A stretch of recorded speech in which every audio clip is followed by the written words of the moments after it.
A mai nap folyamán Magyarország legöregebb karszegységét szeljük keresztül az országos kék túra nyomvonalán. Az Oponyi-hegység 20x40 km-es tömbje teljesen eltér a Bükk-hegységtől. Idős kemény kőzetek fedik, amik kevésbé alkalmasak a karsztosodásra. Ezért itt nagyon kevés a barlang és a forrás. A kék túra a hegység északkeleti részén halad át. A Putnoki-Serényi kastély az 1830-as években épült. A helyén egy vég vár át.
Igen, sajnos ez egy tipikus példája annak, amikor egy viszonylag gazdag település, egy nagyon szép, tiszta település a mély szegénységbe megy át.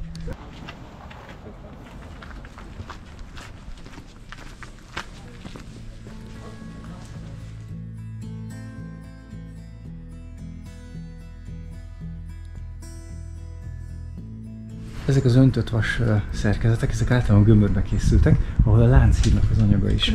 Itt ilyen 60-as évek. Mint ahogy ezek a virágtartók is a MÁV rendelései voltak, és országszerte megtalálhatóak egységesen. Most már egyre kevesebb, de még van belőlük.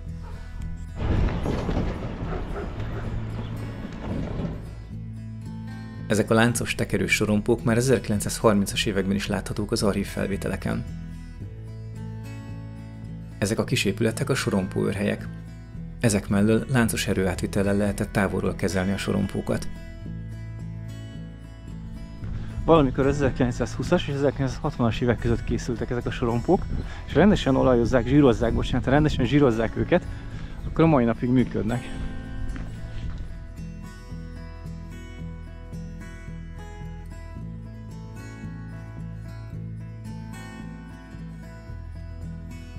Sajnos Putnok nevéhez egy nagyon szomorú esemény is kötődik, mert itt nagyüzemileg írtották ki a farkasokat, amely védett állat, úgyhogy igazából ezzel szégyent hoztak a teljes magyar vadásztársadalomra, közösség megítélése csorbát szenvedett ezáltal.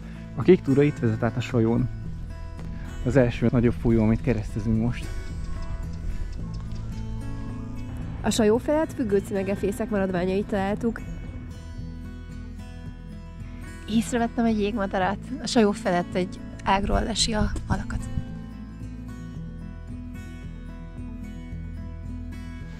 Ott jöttünk át a Sajón, tehát maga az ártere a Sajónak jelenleg, ami gátak közé van korlátozva, az ilyen nagy. Tehát ilyen nagyot tud terülni a Sajó. Persze hát régen még sokkal nagyobbat tudott. Itt mindenhol, ha fölülről néznénk, meglátnánk a Sajónak a különböző ilyen régi holtágait és medreit. Akkoriban azért rendesen táplálta a földet mindenféle ásványanyaggal, meg öntözte a területet, és ezek a jó minőségű földek, a kialakulásukat is ezeknek a folyóknak köszönhetik. Érdemes lenne megmutatni nyugodt felvételen, hogy milyen kanyarulatok vannak itt az egyszerű szántóföldeken is. A holló a legnagyobb méretű énekesmadarunk, kiváló hangutánzó. Akár 40 évig is élhet. Az egyik legintelligensebb madár a Földön. Mikor tanulékony, jó hangutánzó madárban gondolkoznak, sokan papagájokra gondolnak, és különböző trópusi madarakra, holott a legkülönlegesebb madár itt él az erdeinkben. Táplálékuk függ az élőhelytől és az évszaktól is. Leginkább dögevő életmódot folytatnak, de sokszor vadásznak gerinctelenekre és kétéltőekre, apró hüllőkre és kisebb emlősökre, főleg rágcsálókra. Jelenléte természetvédelmi sikertörténetnek tekinthető, mert bár a 80-as években Kisihen kiirtották az elsősorban a vetési varjúnak szánt mérgezett élelemmel, mára nagyon megerősödött az állománya. A párválasztás egy életre szól. Általában költőpáronként külön-külön területeket birtokolnak, de kisebb csapatokat is alkothatnak. Néha civakodnak fajtásaikkal, ugyanakkor családjuk iránt odaadó feltétlen szeretet jellemzi őket. A párok közösen védik a területüket. A költőhely kiválasztása terén mindig nagyon körültekintőek és óvatosak. Talán fent a Várhegyen repült ki a fészekből, de minden esély megvan rá, hogy más tájegységről érkezett. Előttünk pedig egy várat láthatunk, vagyis hát nem láthatunk, ugyanis ez az a vár, ahova nem vezet föl turista útvonal. A Velezdi váron mindösszesen 266 méteres kis kiemelkedésen van, de mégis úgy tűnik, hogy egy hatalmas hegyen lenne, mert körülötte sík a táj. Ugye a Sajónak itt a völgye alakította ki ezt a lapályt, és itt látjuk magát ezt a dombot. A vár alatt van egy régi bányatelep.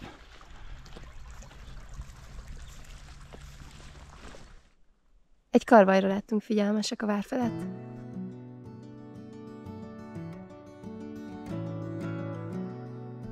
Fölötte pedig egerészővek keringtek.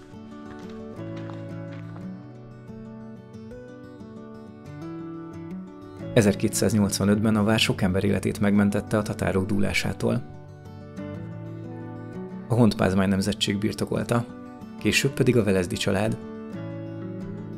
1460. augusztus 26-án Mátyás király Velezzen adott ki oklevelet, és ostromot indított innen Sajó-Németi ellen. A vár 3 főbb részből állt. Vélhetően ostromgépek felvonulása és telepítése ellen létesítették a ma is érzékelhető gödröket északon. Novák Gyula és Sándorfi György mérései alapján a 3 várrész együttes hossza nagyjából 160 méter, legnagyobb szélessége pedig 85 méter. A várat aszfaltúton kerültük meg, és elértük azt a részt, ahol a határvölgy bejáratánál lefordulhatunk a kéken a földútra. Innentől kezdve nagyon kényelmes és kellemes túra veszi kezdetét.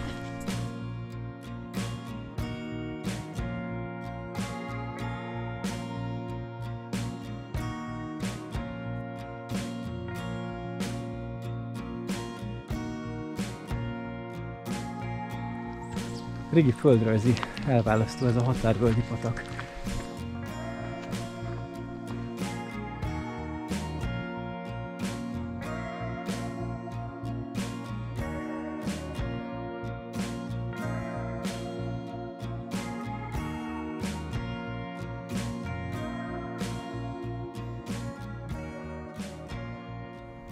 Az Atalanta lepkével még így november végig is találkozhatunk.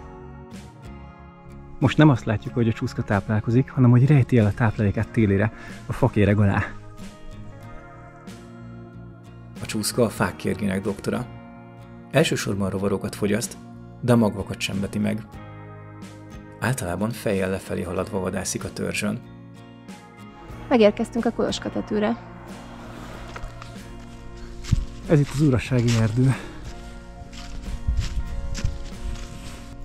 Ez pedig már a Szilastető nyerge. Itt a hegyek nyergején az alapkőzeten sétálunk. Oldalt pedig nagyon szép erdők.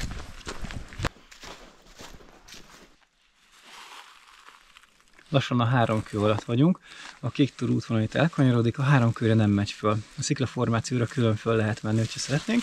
Ez egy meredekebb szakasz. A Kéktúra pedig itt van tovább. Középércen vagyunk most épp a túránk nagyjából felénél. Lehet, hogy nem érjük el a buszt. A Kalicatetői letérőnél el lehet menni egyenesen fel a csúcsra. Ez egy zsákutca, de felvisz nagyon szép csúcsra. El lehet menni balra is, ami egy rendkívül szép útvonal, érinti a várat is, és a Lászbérci víztározónál találkozik a hivatalos Kéktúra útvonallal, míg a hivatalos Kéktúra útvonal pedig jobbra tart. De ez is nagyon szép.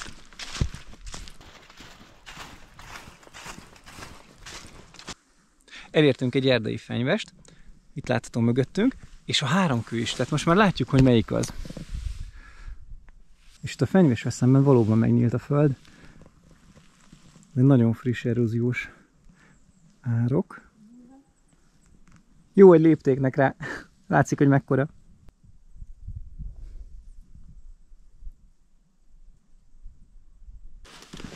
Ez a fenyőerdő természetesen tele van gombákkal. Leértünk Uponyba, és itt van egy fatelep rögtön az elején. Régi berendezésekkel. Pecsét pedig rögtön itt is van. Tudtam, hogy tacskó. Tacskó? Ha nézd. Ez egy kapar. De aranyos. Figyelj, de aranyos. Te mit szeretnél? De aranyos. Szerintem a tacskónak biztos megvan az útja, hogyha azt szokott kijönni. Egy hű, de rendesek itt van is benne még filc meg tinta.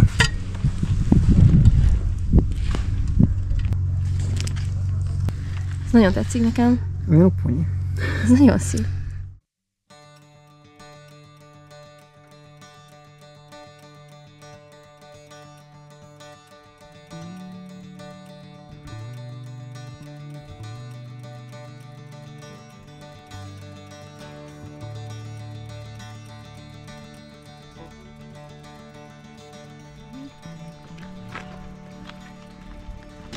Ez itt az Uponyi szoros. És Kinga látott egy madarat, kiderítjük, hogy mi az. Most láttam meg én is, ott ül fönn. Igen, ez nem is madár. Nem madár? Nem, sajnos.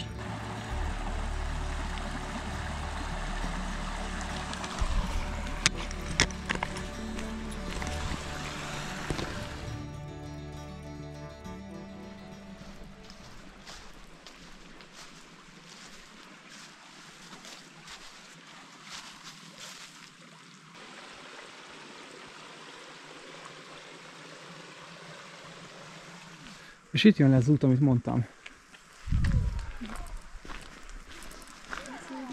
És mindjárt elérjük a Lászbérci tározót.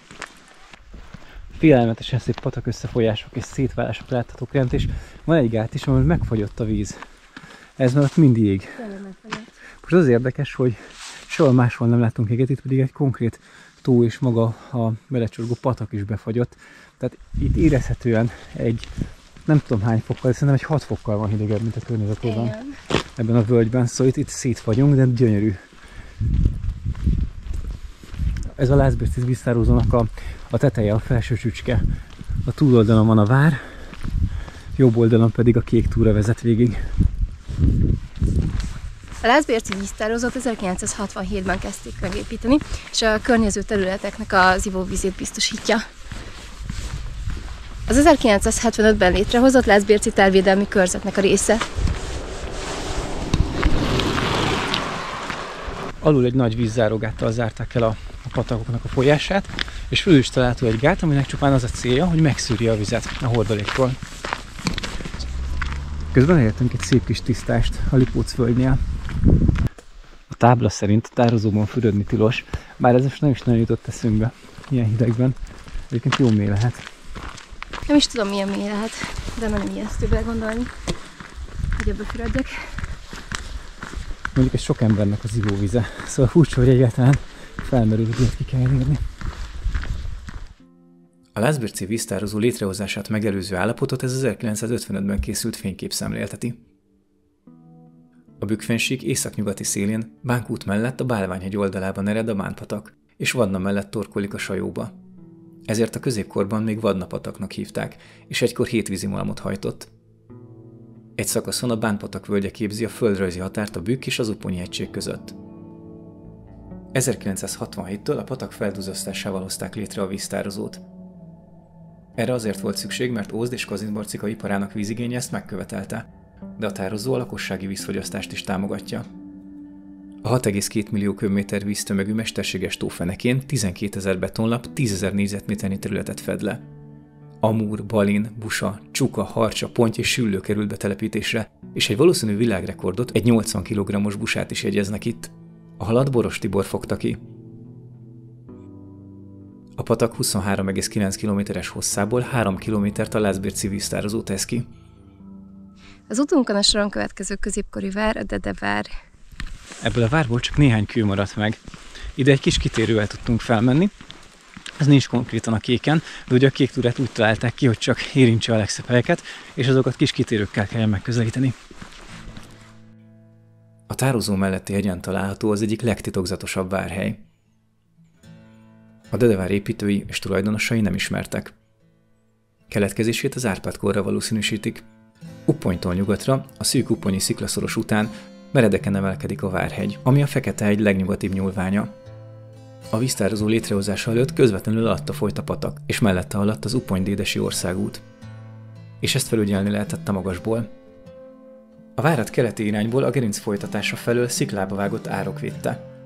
A többi oldalon a meredek sziklafalak adták a vár védelmét. A vártorony egykori méretét ma már nem lehet rekonstruálni. Ráomlott az északi meredek hegyoldalra. A Várhegyet napjainkban körülöli a Lászbérci víztároló nyugati ága. Ez a rész inkább a horgászoknak kedvez, és a másik ág, ami oda bekanyarodik, annak a végén van a vízzárógát. A tározó alatt már Dédes-Tapolcsányt érjük el. Előttünk már a Bükk-hegyei tornyosulnak, Dédes-Tapolcsánynak a főutcáján sétálunk.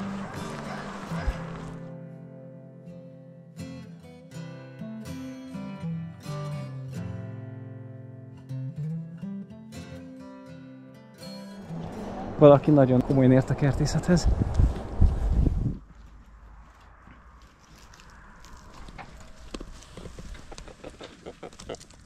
Szépen meg tudták újítani ezeket a régi házakat. De persze ezek kockázak is vannak. Ez itt a kézműves ház. Dédes-Tapolcsány az nagy, meg is hosszú.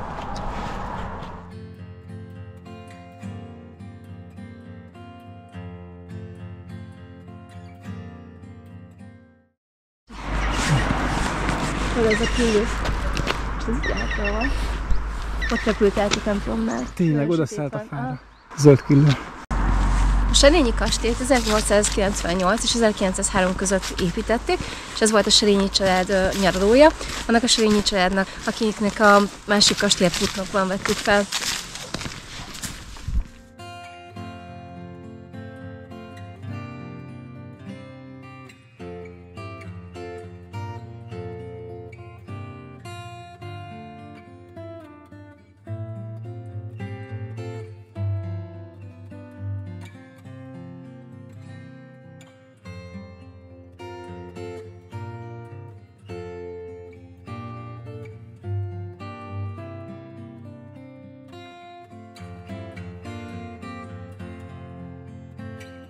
Ismét karvajjal és egerészővel találkoztunk.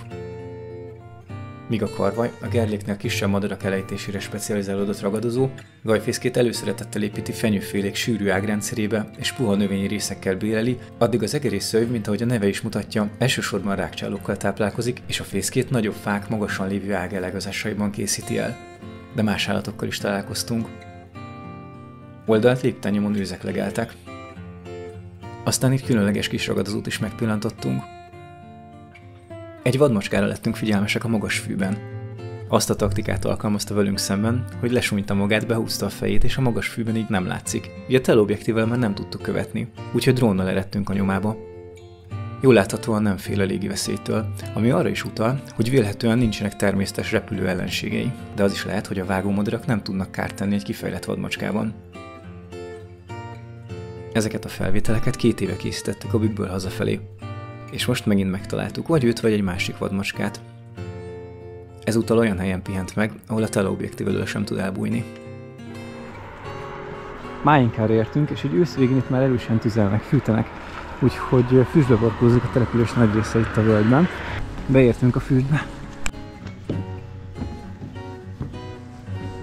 Megérkeztünk utunk végpontjához. 22,5 km után itt vagyunk Máinkán, és ezzel a mai túra véget ért. De legközelebb a Bükk következik.